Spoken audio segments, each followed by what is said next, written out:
ఈ మధ్య కాలంలో రెండు తెలుగు రాష్ట్రాల మధ్య వివాదాస్పదం అవుతున్న అంశం బనకచెర్ల ప్రాజెక్ట్. ఈ వివాదం ఇప్పుడు ఏపీ తెలంగాణలో చర్చనీయాంశంగా మారుతోంది. గోదావరి నది నీటిని కృష్ణా నదికి అనుసంధానం చేయడమే ఈ ప్రాజెక్టు లక్ష్యం. పోలవరం జలాశయం నుంచి బనకచెర్ల రెగ్యులేటర్ దాకా 200 టీఎంసీ నీటిని తరలించేందుకు 81,000 కోట్లు అంచనా వ్యయంతో ప్రాజెక్టును అనుసంధానం చేయాలనే యోచనలో ఏపీ సర్కార్ ఉంది. ఇక ఈ స్కీమ్ వల్ల కడప, కర్నూలు, చిత్తూరు, అనంతపురం జిల్లాలకు నీటి పారుదల, తాగునీరు అందిస్తూ ఆ ప్రాంతాల అభివృద్ధి తోడ్పడుతుంది. అయితే ఈ ప్రాజెక్టుకు గత కొన్ని రోజుల నుంచి తెలంగాణ సర్కార్ అడ్డు చెబుతూ వస్తోంది. ఓవైపు గోదావరి నదిపై ఏపీ ప్రభుత్వం ప్రతిపాదించిన బనకచెర్ల ప్రాజెక్టు అంతర్రాష్ట్ర జల విధానానికి విరుద్ధమంటూ తెలంగాణ నీటి పారుదల శాఖ మంత్రి ఉత్తమ్ కుమార్ రెడ్డి సైతం చెప్తున్నారు. ఈ ప్రాజెక్టు నిర్మాణానికి ఎట్టి పరిస్థితుల్లో తెలంగాణ ప్రభుత్వం అంగీకరించదని కూడా ఆయన తేల్చేశారు. అయితే ఈ గోదావరి బనకచెర్ల లింక్ ప్రాజెక్టుపై ఏపీ కేంద్రం కలిసి కొత్త ఎత్తుగడ వేసినట్టు కూడా టాక్ గట్టిగానే వినిపిస్తోంది. తెలంగాణ ప్రయోజనాలకు గండి కొట్టేలాగా గోదావరి జలాలను దోచుకెళ్లేందుకు వ్యూహం పన్నుతున్నట్టు కూడా తెలుస్తోంది. గోదావరి కావేరి లింకింగ్ మాటున గోదావరి బనకచెర్ల లింక్ ను అధికారికంగా ముందుకు తీసుకువెళ్లే కుట్రకు కూడా తెరలేపుతున్నారు.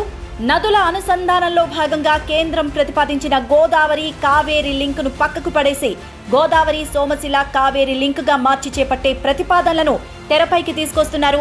అందులో భాగంగానే national water development authority NWDA task force committee meeting ను గుట్టు చప్పుడు కాకుండా ఈ నెల 12న నిర్వహించబోతున్నారు. వాస్తవానికి ఈ నెల 12న గోదావరి కావేరి లింక్ పై కన్సల్టెన్సీ మీటింగ్ ను హైదరాబాద్ జల సౌధాలో NWDA నిర్వహించాల్సి ఉంది. కానీ ఆ మీటింగ్ ను ఈ నెల 24కు వాయిదా వేస్తున్నట్టు తెలుస్తోంది.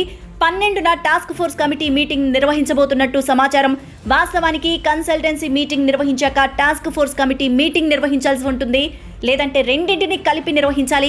కన్సల్టెన్సీ మీటింగ్ లో సభ్య రాష్ట్రాలు చెప్పే అభిప్రాయాలకు తగ్గట్టుగానే టాస్క్ ఫోర్స్ కమిటీ మీటింగ్ లో కూడా చర్చించాల్సి ఉంటుంది. కానీ ఇక్కడ మాత్రం తొలుత టాస్క్ ఫోర్స్ కమిటీ మీటింగ్ ను కేంద్రం నిర్వహించబోతోంది. దీని వెనుక ఏపీ ప్రభుత్వం పెద్దలున్నారన్న అనుమానాలు వ్యక్తమవుతున్నాయి. ఏపీ ప్రభుత్వ పెద్దల రాయబారంతోనే ముందుగా టాస్క్ ఫోర్స్ కమిటీ మీటింగ్ నిర్వహించేందుకు కేంద్రం ఓకే చేసిందన్న అభిప్రాయాలు వినిపిస్తున్నాయి. కేంద్ర ప్రభుత్వం నదుల అనుసంధానాన్ని ప్రతిష్టాత్మకంగా తీసుకుంది. దీనిలో భాగంగానే గోదావరి నుంచి తమిళనాడుకు తాగునీటిని తరలించేందుకు గోదావరి కావేరి లింకింగ్ ప్రాజెక్టును ప్రతిపాదించింది. ఇప్పటికే 6 మీటింగ్స్ నిర్వహించిన సభ్య రాష్ట్రాల మధ్య అంగీకారం అయితే కుదరలేదు. మరోవైపు ఏపీ కూడా గోదావరి కావేరి లింక్ ను మొదటి నుంచి వ్యతిరేకిస్తూ వస్తోంది. ఇప్పటికే గోదావరి నీళ్లను తరలించేందుకు నిర్మించిన పట్టెసీమ నుంచి లింక్ ప్రాజెక్టును చేపట్టాలని ప్రతిపాదిస్తూ వస్తోంది. అయితే కేంద్రం దానికి వ్యతిరేకంగా ఉంది. ఈ నేపథ్యంలోనే గోదావరి సోమశిల కావేరి లింక్ తో కొత్త కుట్రలకు ఏపీ కేంద్రం పాల్పడుతున్నాయన్న వాదన బలంగా వినిపిస్తోంది. అయితే దానికన్నా ముందుగా గోదావరి బనకచెర్ల లింక్ ను పూర్తి చేస్తే తొలి దశలో ఈ లింక్ ద్వారానే తమిళనాడుకు నీటిని తరలించుకోవచ్చు అన్న ప్రతిపాదనను కేంద్రం ముందు ఏపీ పెట్టినట్టు తెలుస్తోంది.